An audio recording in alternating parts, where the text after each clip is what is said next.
Good afternoon. Hello. How are you doing, Tracy? Oh, that's the question of the day. It has been a rough week, to be honest. I'm hanging in there. Let's put it that way. I hear you. I hear you. Well, eavesdroppers, welcome to EP2, season 6. This 29th day of January. Tracy, this country is cold. This what? This country is cold. You're cold where you are? Yeah. Yeah. Is it snowing? The U.S. No, the U.S. is cold. Oh, U.S. Good. You're in the U.S. I see the background now. Well, I was on Facebook sharing, so I couldn't actually see you for a second there. But yeah, it's warm today.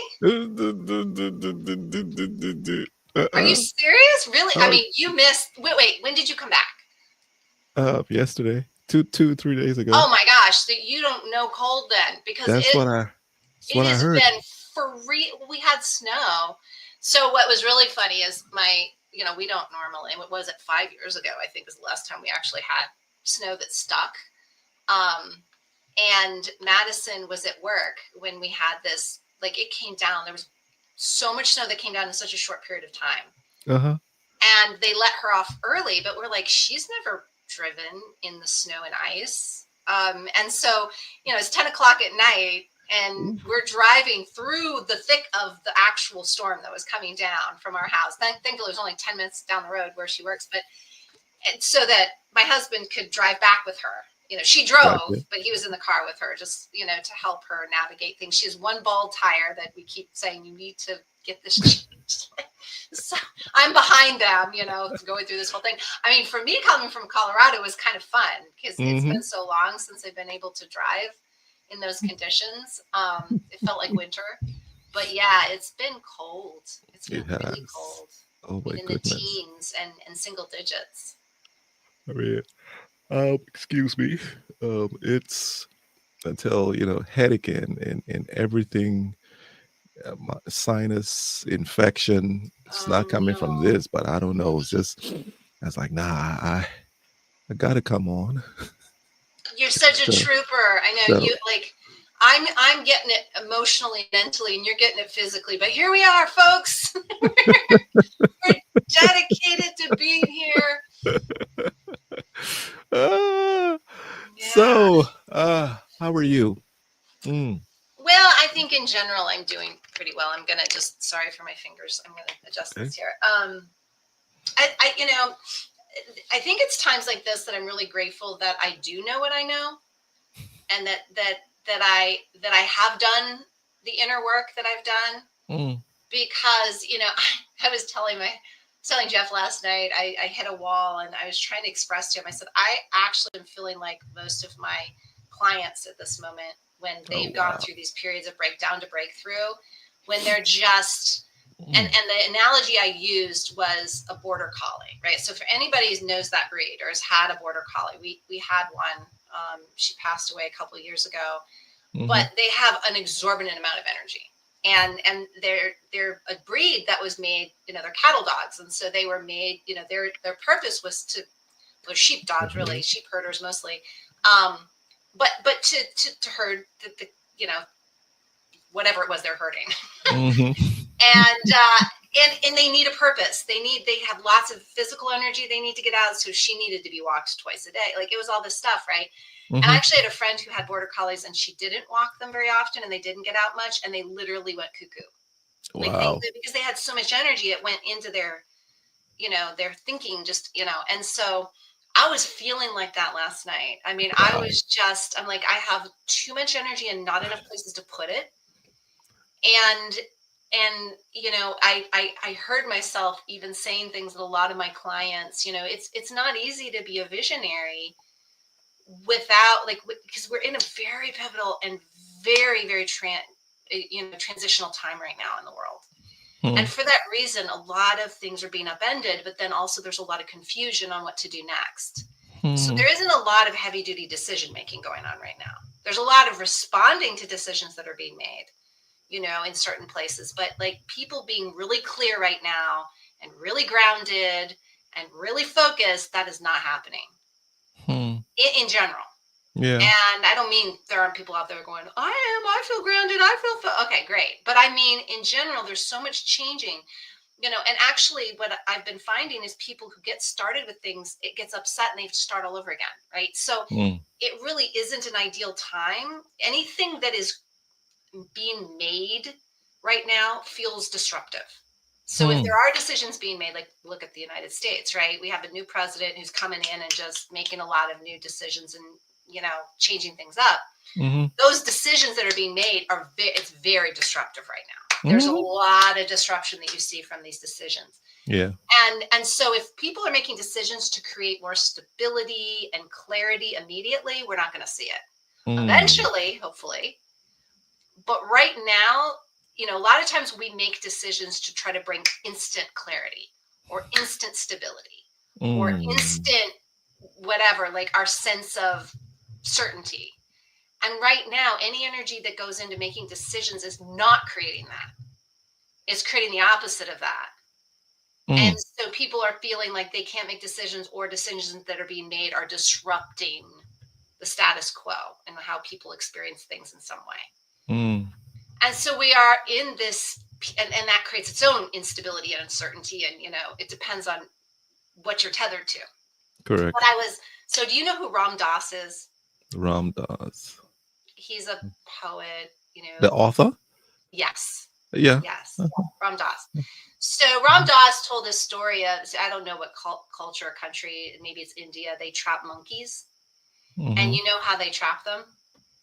They trap them by putting nuts or some sort of food that the monkey wants in a bottle. And the monkey can get their hand in, but if they grasp the food, they can't get it back out. And the contraption is stuck to something, so that he can't take off with the bottle either. Correct. And so what happens is the monkeys are attached to this food, and I mean they could just let go of the food and be free, but because they're so attached to the food, they allow themselves to get stuck. And what Ram Dass said about that is it's a great analogy for our own suffering. We create our own suffering based on our attachments. And I'm really seeing that and experiencing in my own life a lot, is the things that I'm choosing to say, okay, I have got to release attachment to that. I get to that, whether it's an outcome, an expectation, a relationship, but you name it. Like, we have attachments. There's a great book called The 5 Levels of Attachment. I highly recommend it if you haven't read it. And it's written by Don Miguel Ruiz Jr. His father wrote The 4 Agreements, which is also a well-known book. But it talks about these levels of attachment that we have, and that we think that, our suffering is because this expectation was broken or whatever. It's actually because we have an attachment to the thing to begin with.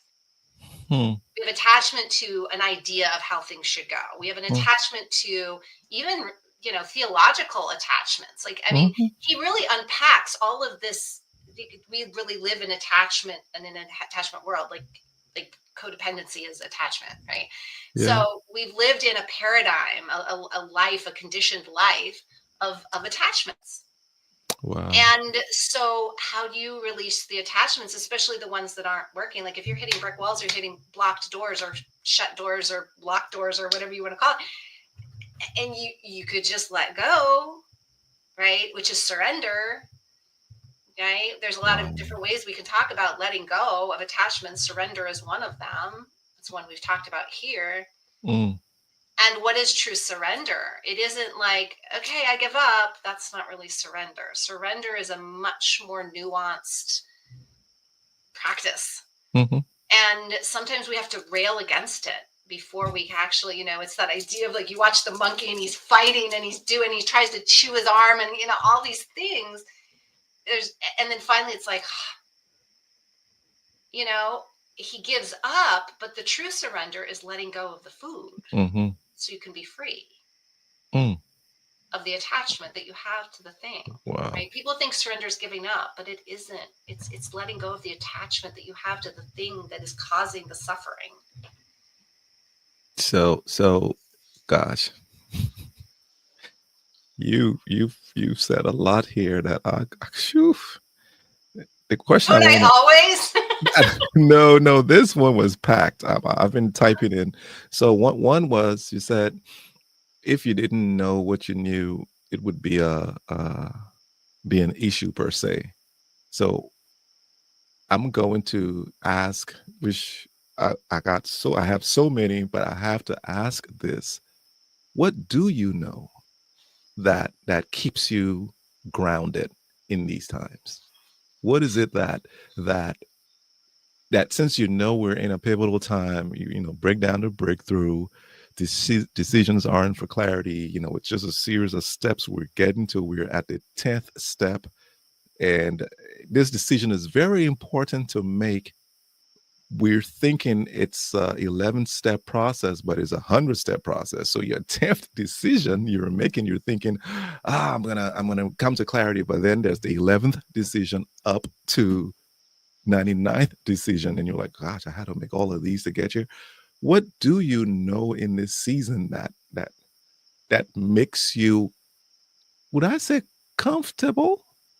Would comfortable be the word, or you are knowledgeable of what this season is? So I'm in here for the long haul.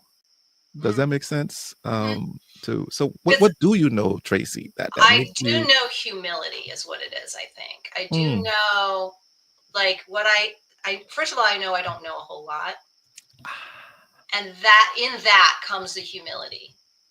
And again, I would consider myself a pretty bright person, not by typical standards, but, I also do know things because I'm visionary. I can see things. I can, so there's a lot I can see people can't see.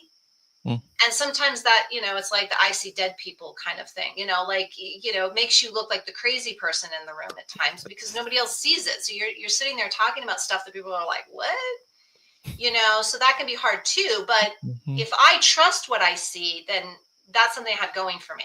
I see it where other people don't, right? So I see ways forward oftentimes where other people can't. And I think based on that, what I've tried to develop in my own mind, because it isn't just about being visionary, or it isn't about being visionary based on the outside world. It's about being able to navigate my IGS, my inner guidance system, right? Like this ability for me, like if I was transplanted suddenly on Mars, and for whatever miraculous reason I could breathe and be like I am here, but I mean I'm on a planet I've never experienced before. Like I have no idea what end is up, what to do, what to eat, what not to eat, what like how would I navigate that space? I couldn't use the I mean I could look, but I've never seen this stuff before, so I don't even know what I'm looking at. I could try to apply what I knew from my past planet, but that's not really going to help me necessarily. Right. So what do I need to use? I need to use my inner guidance system. I need to use my instincts and my intuition and where's my heart leading me and like that. But if I haven't developed that, excuse my language, I'm screwed. Right. And so it's one of these things that what I have is this developed ability to the humility enough to be able to recognize where my ego was having a field day last night. And I even said it. I was like, my ego is really uncomfortable right now. Is to be able to separate in the moment my higher self from my ego self, right? This person who's flailing around like that monkey with their hand in the jar, trying to find some configuration of getting my hand out while I still have the nuts in them, and And at the same time, there's the part of me that's watching that going, Mm. Wow. you're really creating your own struggle there, aren't you? But the higher part of me working, this is the other thing. It's not just the separate parts of me. It's that I have started to learn how to work with them in partnership. Okay, some people call the higher self the parent self, and the other self the child, right? Mm-hmm. There's all sorts of ways to talk about this, kind of concept of self. Mm. But it is the yin yang. It is the working together that creates the whole. And so these two parts working together, where the higher self has extreme compassion, like maybe seeing a better way, seeing where the suffering's being created, but not being judgmental about it, being compassionate. I totally see why that monkey is railing around and trying to and scared, fearful, going to what's going to happen in the future if I can't get my hand out, and I'm trying to apply what I know from the past and it's not working.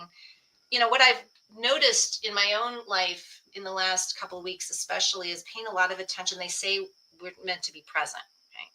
And we all understand this concept of presence is good. It's where we create too. We can only create in the present. We can't create in the future. We can't create in the past. We can only create in the now. And yet, how do we know when we, playing with that concept? That's always, we talked about this last time. The how is usually what's left out. People talk about the what all the time. Mm-hmm. The what do you need? What do we need? We need to do that. Okay, we get that, but how? That's the part that oftentimes isn't really shared in the way we need it. But it also is so deeply personal. So what I've been noticing is I've been focusing a lot on two of my four intelligences, which is my heart intelligence and my gut intelligence, my instincts, which is feeling and sensation. So when it comes to the body, recognizing when I'm in the future, and you know what it's been feeling like lately when I'm too much in the future? Anxiety and fear. And think about it. That's what a lot of people are experiencing. Like, what's next? What's next? Like, there's so much uncertainty and people's minds are in the future. And that's where anxiety and fear are created. Unless you are actually in the present, creating off a cliff, or something in the present is happening to create actual present fear. Most of our fear comes from too much thinking in the future. Unknown. Right? Too much thinking in the future. Even if it's good stuff like visioning, like goals, setting goals, that stresses a lot of people out because they're like, I don't know how to get these goals. I right. So future is anxiety. What I've noticed in my body when I'm too much in the past, I feel this heaviness. It feels really heavy. Like I'm carrying all this stuff. And sometimes that heaviness can be sadness. Sometimes I experience it as confusion, but it's just this state of heavy, right? And in the present, I'm looking around, I'm like, things are good. So lately I found the only time I'm really comfortable is when I'm in the present. Is that too much in the future, too much in the past is very uncomfortable in my body. My heart hurts, my body hurts. It's just, I feel the ramifications of where I'm placing my focus and my energy. And the present, it brings me back. And because I can create in the present, I think what's going on in today's world is inviting us to be present. Because conceptually, we've been talking about it forever, but not a lot of people know how to be present for more than like fraction of a second, right? Yeah. Like very small very small increments of time. That's what I'm trying Correct. to say. Yeah. Right? Is like, okay, I'm present. I'm listening to this person talking, right? But then I'm off, my brain is like, if we really watched ourselves, we're present for fractions of a second because then our thoughts are going over here. They're going back here. They're shooting around in different directions. And what I'm finding is I'm learning how to be present by paying attention to my inner guidance system. Yeah. By paying attention to the data that I'm getting from head, heart, gut, and intuition. So anyway, that's been kind of interesting. Gotcha. So, I like what you said. What do you know? It's, you trust the process. You're humble. Your humility allows you to navigate. I usually go to the end of the process of wherever I am. I go to the end. I see the end because it's again the visionary thing, right? I go to the end and I stay there. I push myself there and I go, but it's going to be okay. So if it's going to be okay, I'm I'm bringing myself to the present, and then I'm ready to know that all of my decision making is going to lead to that position, that place that I took myself. So case in point, if Verlin and I are having a discussion, or what's the latest thing I did? Oh my goodness, what did I do? I did something. Tracy. I oh my goodness. We're in Liberia. I open a gate. She pulls in, close the gate. So on my pickup, I have the board on the bottom to stand on and get in the car. This railing on the top. I stand on the railing and I hold the top. And she goes, "Oh, he wants to play, security cop, protection detail of the president, right?" So they'll hold it. They're outside the car and they'll hold it, and you drive. She picks up. The road in the yard isn't paved. It's a driveway of stones with grass on either side. So the car starts to bounce, and I said, "Stop! You're going too fast." Because she stops, she goes, "What?" Because the window's up. I go, "You're going too fast." She says, "Oh, okay." And then she picks up again, and it's you have to pick up, and the jolt jolts me, and I go, "What are you doing?" And she puts she stops the car, and I go, "Do you want to kill me?" And then I go, my fear. I said, "Are you stupid?" So in our culture, if you tell a grown person in the African culture that you're stupid, it's I don't know what's the worst thing you could tell somebody in another culture that tells them that you're dumb, you're stupid, like worthless. Yeah, worthless. So you're saying that, and I go, "Oh my goodness, I've done the worst. I've done the worst." We get in the house and we're going to and fro. She's just calm. I'm like, "Oof, my goodness." Right there and then, I said to myself, I fast forwarded to whatever time in the future that I know our marriage will be okay. I knew that um, I'll forgive myself when she'll forgive me.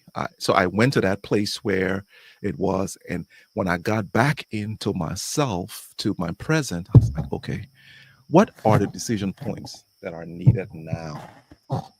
Sorry, excuse me. What are the decision points that are needed now for me to move to that place? And it was apologizing. One, two, it was letting her understand my state in the time that I was expressing myself, and just a bunch of different things that I had to do in order for us to get there. And when you were saying that here just now, I'm saying, yeah, what do I know? I know the future. I know where my state is going to be, and I make those decision points to get to get to that state. The second thing you said, oh my goodness, is the monkey putting his hand in there, and he goes, but he still has his fist, so he's still locked. It's understanding and letting go of the real thing that's causing it, not the symptom. Because most time we're saying to ourselves, I'm not gonna go there with you. I'm not gonna go there with you, and you keep going there with this person for years. So, and then after you go there, you I can't stand this. I can't. You're thinking that getting away from that person or getting away from that particular scenario is going to fix it, but it's not. It's not the real thing. It's a symptom of the thing that's going on, whatever that thing is. And it's And it's us, attachment. and yeah, and It it's us always boils down to understanding. attachment to something. It's us understanding that I need to look at this entire board and look and find out what is the real deal, what is the real thing, what is that thing that's really causing it. Because if when I looked at the situation with the car, it was it was when I was getting on the car, my gut, my heart, and my brain told me, Walwyn, this is dumb. Don't get on it. And I'm like, no, but I want to do it. I want to do it. And I got on it. And when I got in the middle, and when I'm like, ugh, so what am I? Then there's another thing. I tell you this, it connects to this. Verlin takes the pickup and goes out. She comes back. I'm at a client's office. Something tells me, tell Verlin to keep the car outside and I'm going to go and get it. I said, nah, she's okay. Verlin brings it because it's a tight parking under the building that I have to go 1, 2, and then 3. If you don't know, you would think it's 1. And she went 1 and it scraped the entire back of the car. And she comes upstairs. Oh, and I script. I said, it's okay. I script the car. I'm like, it's okay, sweetheart. Never mind. So I go downstairs. I go, I knew I was supposed to tell her, sweetheart, do. Now, 2 of those data points telling me now, Walwyn, you have to listen to yourself. Listen, don't get on this car now, but no, I'm going to get on it. Call Verlin to let her know, don't park the car, or Verlin, there's a spot under in this parking. It's a 3-point turn. It's 1, 2, and 3. Nah, it's okay. And just forgot it. And sometimes I'm learning now to listen to myself.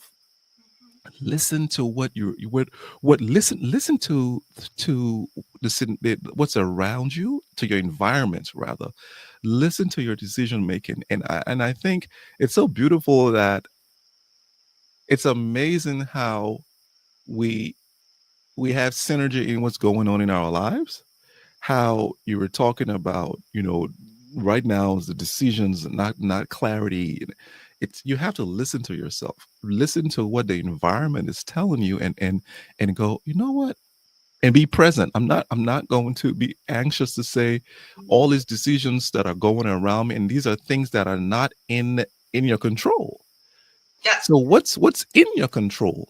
That's the thing that you make decisions on. I can make a decision on Tracy's care or love or hate or fear of me. No. I got to make a decision on myself moving from point A to point B. Does it make sense, Tracy? Yeah, and it's not what the outside world is telling you. It's not what your surroundings is telling you. It's your interpretation through your own inner guidance system that you get from your surroundings, right? So, everybody's like, well, what is my outside world telling me? I'm like, no, it's not what it's telling you. It's what your inside is telling you about it. Right? That's the key distinction. The other thing is I always say language doesn't lie. When you're talking about telling yourself that if I get on this, it's stupid, that's the exact language you use with Verlin. So we project our own inner guidance on the outside world and the people in it.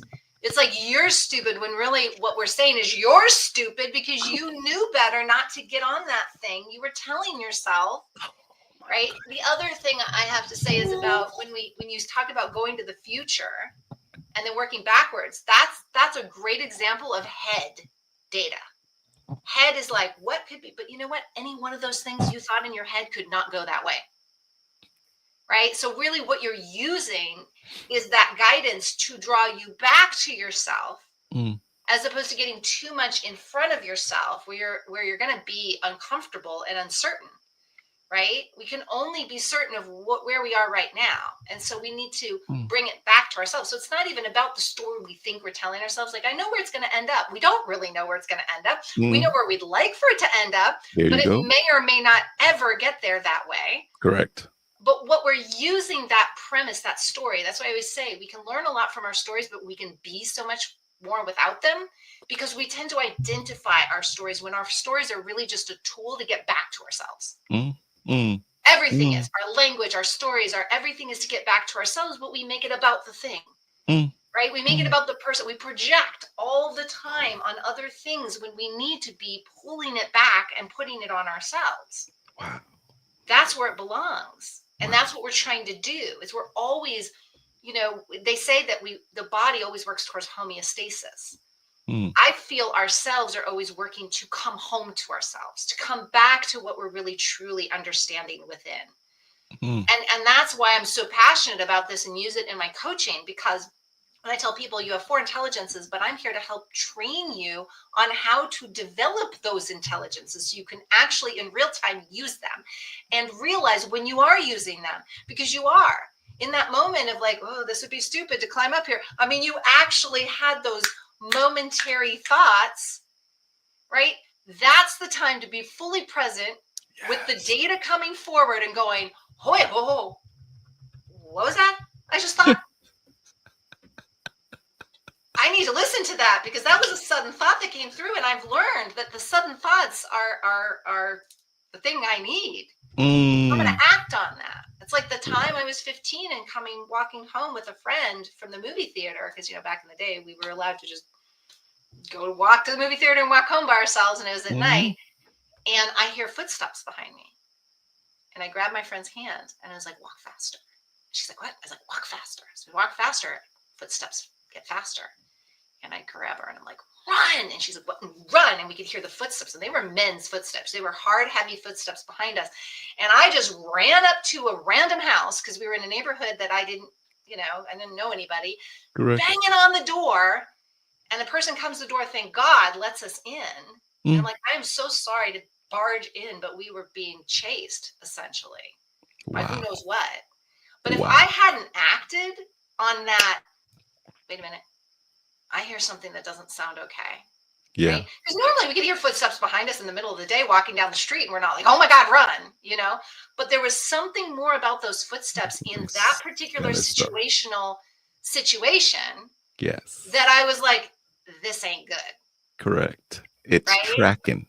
And I need to act on it now. Just like if you had been climbing up there going, this is stupid, and act on it now, none of that other stuff would have happened. None. Right. And I think None. this is what we're talking. This is exactly what we're Mm, talking about. Is mm, how do we start to refine this practice more? Not this whole, oh, I'm watching the news and I can't discern what they're saying and is it true? And then we project it back on the media. Sorry, I keep going blurry.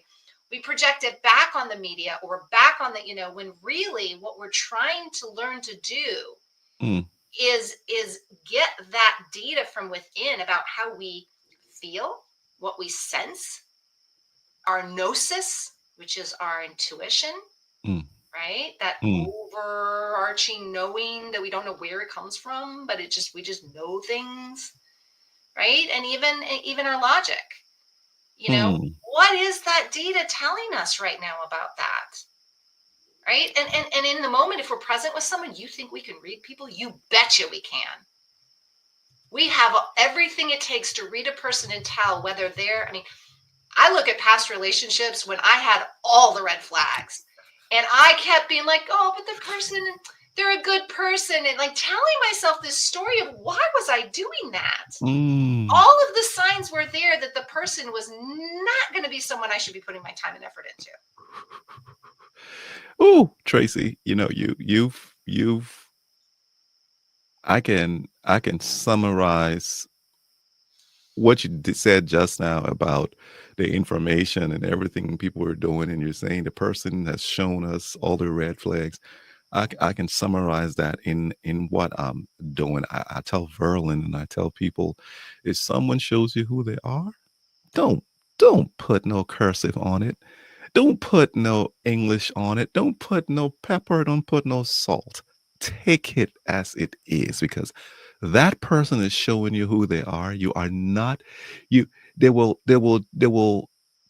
pivot for a few, and that few could be months, but a snake bites, a scorpion stings. It stings. The person has shown you. So I tell Well, can I I say one thing about that to distinguish something that I think is really important? It's go who ahead. they are right then.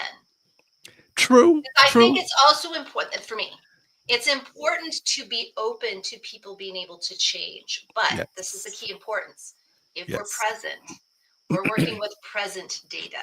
Yeah. And if somebody presently is showing you that presently that's who they are, believe it. Yes. Right? Yeah. Because what happens with, and you tell me if this is true for you, Wolwen, Hmm. visionaries, and I say this to clients all the time, I said, we tend to interact with people's potential, not their actual, because we can see their potential.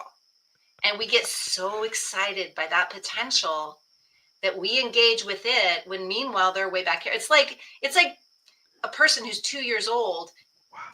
thinking that we're interacting with them at 25. They're Mm. 2, but we're interacting with them like they're 25 because we can see that potential for when they finally get to 25, but they're 2 right now. Right. Wow. And that's what happens a lot of times. We have to be very careful. That's why visionaries always say, I'm not really good. They tend to, as employers, right? Mm. Entrepreneurs, not the best person to put the right people in the right seats. In Gotcha. Gotcha. But Because yeah, what they're doing is they're putting people in seats based on the potential that person I could have, see. but they don't necessarily have presently. Yeah. Yeah. But just excuse me, just to finish that thought where you're going and you're saying the information that this person is giving me now, I'm taking this information. And just what you said, in the future, if they do change, I must I must gather new information as I'm engaging with you, because the last time I did with you, you were a snake. And Exactly. if I still see you slithering, I mean, Then you hey, haven't I changed know at all. you haven't changed. But you were talking earlier about being fully present, and the sudden thoughts that come in and you make a decision on there. I find that we tend to be lazy with them. We tend to be lazy. It's me being lazy to say, this is a dumb thing, don't get on this. And my laziness is, make the decision. You have the information. You've gotten on this thing before, and people have slipped. You've seen people make mistakes. You're not so young anymore to be hanging on and your feet sliding on there. And so think about what you're doing. But we're lazy in processing the information. We're slow. It, we slow, Because we lazy. haven't learned how to develop these intelligences. But I'll tell you one thing, the more you learn how to develop them, the quicker you get with processing them. True, true. But Tracy, I say I'm not gonna butt anybody anymore. Um, and our our laziness comes. So I agree. You slow sometimes, right? But Tracy, let me tell you about my wow. I'm driving, and I put a signal on, and I'm in the middle of turning, and I look and I say, nobody's there. The last time I checked. But do you know I should check one more time because it's been a while? But I say, if it's gonna be okay. I go.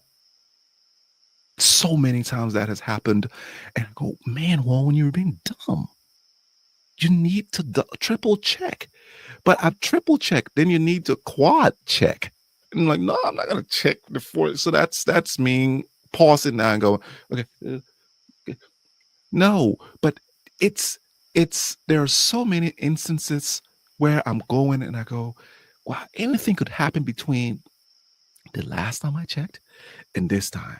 So am I being lazy now, going, don't triple check it, or don't check the second time and trust what you have. Blind spot, nothing's in the blind spot.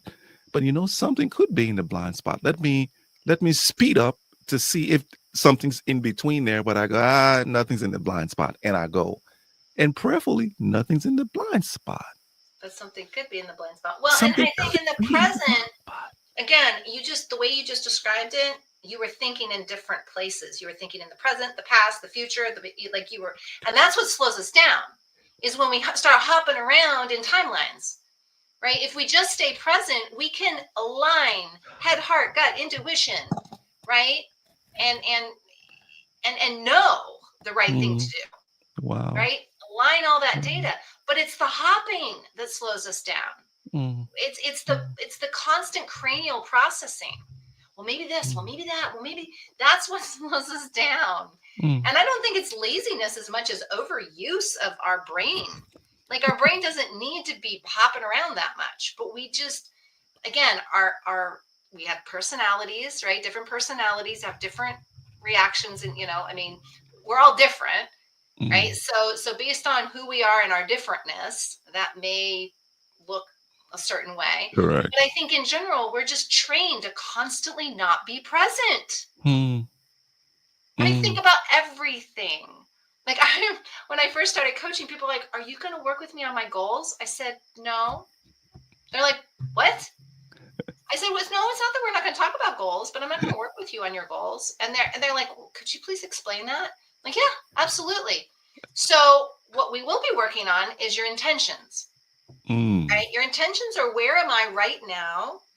And based on where I am right now, what do I want to develop about myself right now? What am I noticing right now that's a gap in me? Right? Or in my organization, or in my, like, my intention is to be more aligned in who I am. My intentions are who I want to be, not what I want to do. Doing is out here. Being is here. Am I being in the way that feels like, is there anything I need to work on? Well, heck yes. I'd hope the answer is yes for all of us. Right? Okay, so what are you picking up?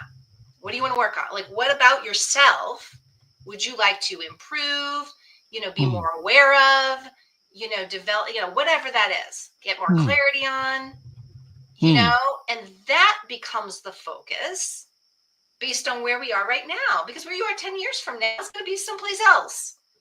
Right? So, and then we check on those periodically. Are we still there? Does that still resonate? Is that still something? And in many cases, people are like, wow, I've already kind of, I don't say done that, because we're always working on ourselves, but I'm seeing that that's not a gap for me anymore. Like, I'm much more present. I'm much more, conscious of that thing, and that thing has transformed. Okay. So is there something else that you want to be working on about yourself that you want to develop, get more clear about, bring to the surface, whatever. And it's such a different thing based on what most people are like, 5-year, 10-year, 20-year goals that are like, and they're outside of yourself. Back to what you said about, most of the time we're trying to control things we cannot control. Ultimately, we can plant seeds, we can have an influence, but we don't control anything. Right? The only factors we have any quote unquote control over is where we are presently and what we want to do with that. Ourselves. Wow. Right? And even then we could go awry. I mean, I just was told this story. So I go for puppy therapy at least once a week. My girlfriend is fostering another group of puppies. So I'll go over and have wine, and we play with puppies for like a couple hours. Highly recommend it, people. And she was telling me, I said, oh, well, have the puppies been, if there any interest in the puppies, because they're all adoptable age right now, because they were much younger when she first took them. And she said, well, one of them, but the gentleman, got a diagnosis that they had to go in, and they did a scan on his lungs, and they found some spots, and they had to go in and test them first. And so he pulled back his application for one of the puppies because he didn't know if he was sick, and he didn't, obviously want to adopt a brand new puppy if he was going to be going through chemo or whatever. Correct. So even though we have plans, those can change right away too, because just as soon as he let go of his adoption, application, he went and they did some scans, and the doctors released him and said, no, it's all good. It's all benign. It's not a problem. It's an infection. It's not a, So he goes again. He goes like, okay, now I'm going to reapply. So, I mean, things can change even with ourselves. Yeah. So it's not like we always have control over those things either. All we have control over are the decisions we make with the momentary information that we have.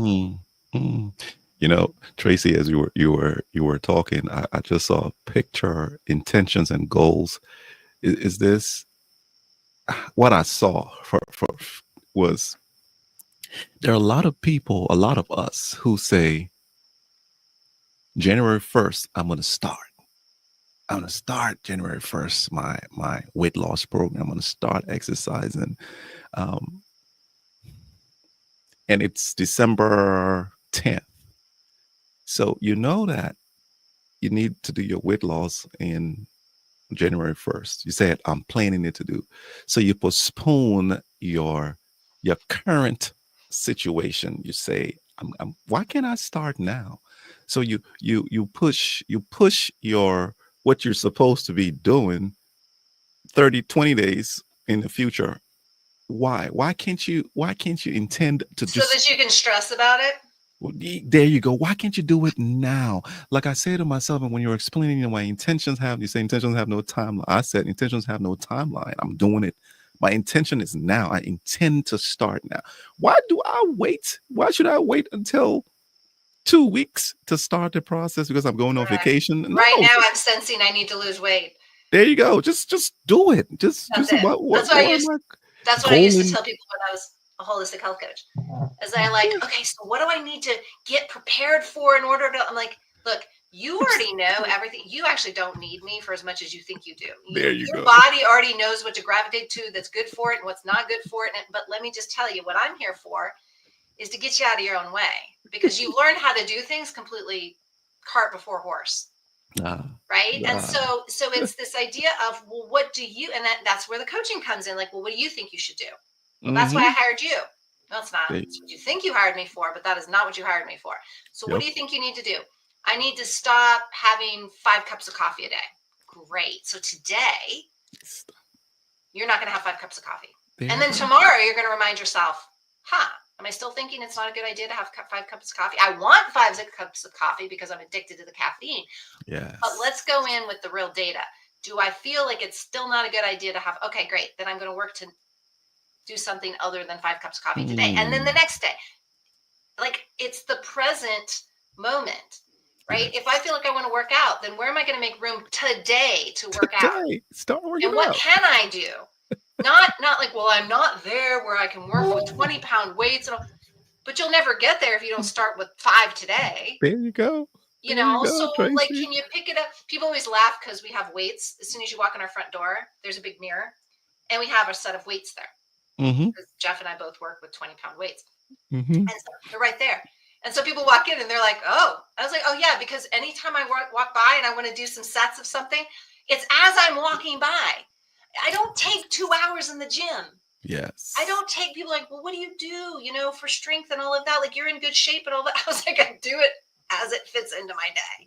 Yeah. And I make it a Yeah. regular thing. And does it always fit at the same time of the day? No. But you better make darn sure, I'm down there at 10 o'clock at night if I haven't gotten in that rep There you before I go. go to bed, because There I you want to go. get it in some point in that day. Yes. Right. Wow. That's how I do it. Right. That's Wow. aligned with my now. But, Wow. again, it goes back to what we've been taught Mm. and what's actually beneficial for us is to release our attachment. Like, those nuts in that jar that monkey is trying to hold on to are like what we think we're going to be getting out of things. Mm. Right? If I hold on to this relationship, job, I'm doing a set of studies that I signed up for, and I'm going to get a certification at the end of it that I need. But right now I'm feeling like this was a mistake. But we can't let go. I mean, I'm even thinking about my dad when he closed the doors of his business, his first, business back in the 80s when there was a recession in Colorado.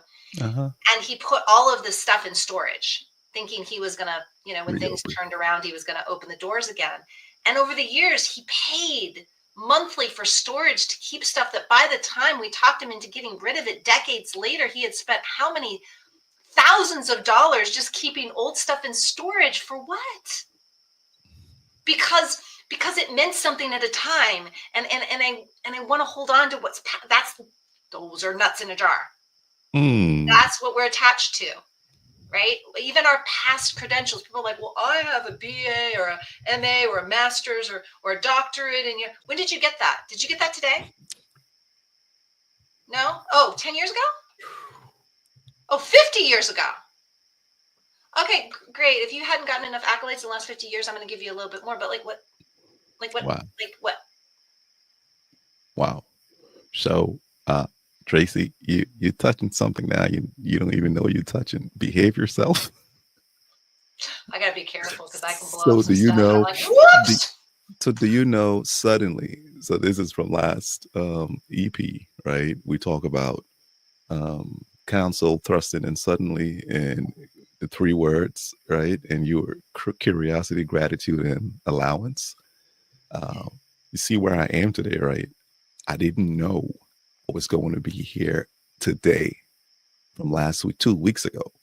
I didn't know on Thursday of last week that I was going to be here.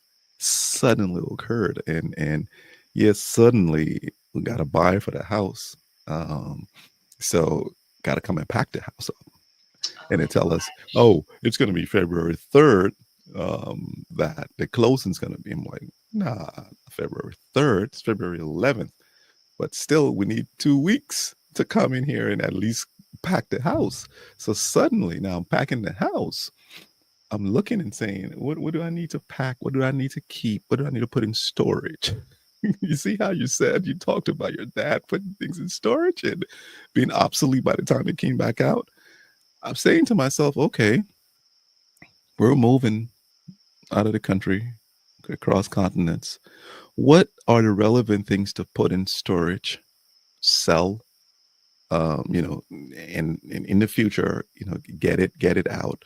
The TV, I don't know if it's going to be okay.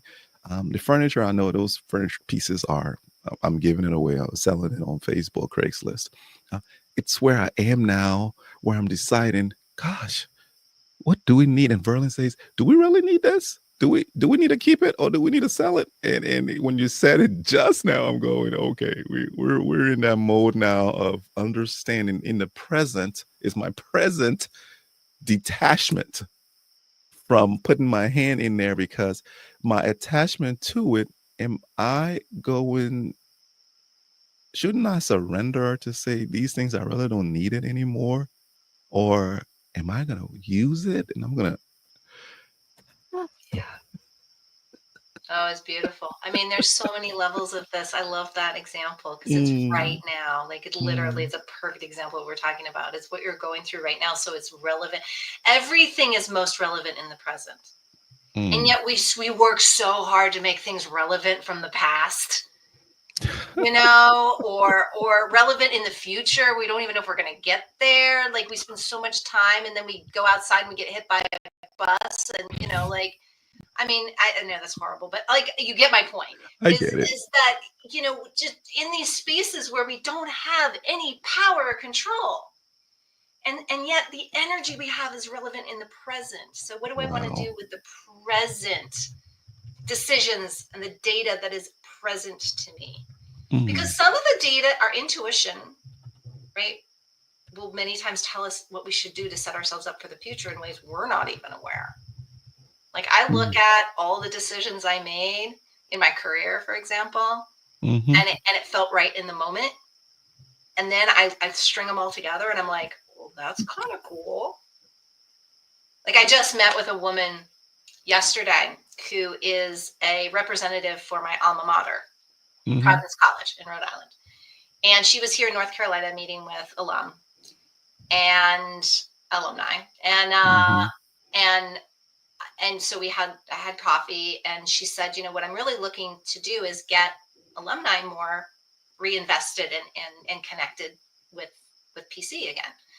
And she goes, when was the last time you were on campus? It's changed a lot. I was like, when I graduated. So that was 91. A while. And so we were just talking a little bit about, what I do now and my career evolution. Once I left PC, what did I do? And, all these things. And she said, you would be a great person to bring into our entrepreneurial program, and either as a speaker or on a panel discussion, and we were talking about where education and leadership meet. And those are really my two careers. My first career was in education, and this one is currently in leadership. And so, but like she says, well, what led you there? I'm like, it was just a series of momentary decisions. Like, this is what's in front of me now. Finding education was because I wanted to live in Switzerland. And the only thing I could find to do that I could get a visa for was teaching English. And so I made that decision based on my desire in that time to live in that country. Wow. And so then I fell in love with teaching, which I never thought I would want to do.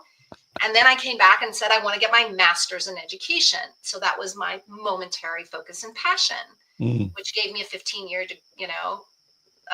career in education, creating curriculum, and teaching courses. And so it just is that, but it was always momentary. Wow. Right. And it wasn't this, well, in the future, I should do this. And yet everything strings together. When people ask me what I do presently, I always have to go back to my teaching, because the things I learned when I was a teacher made me good at what I do as a coach. Okay, there you go. So it all started back in a career that wasn't even about coaching. Well, it was actually. I think I was more of a coach always than a teacher, but that wasn't the title. Yeah.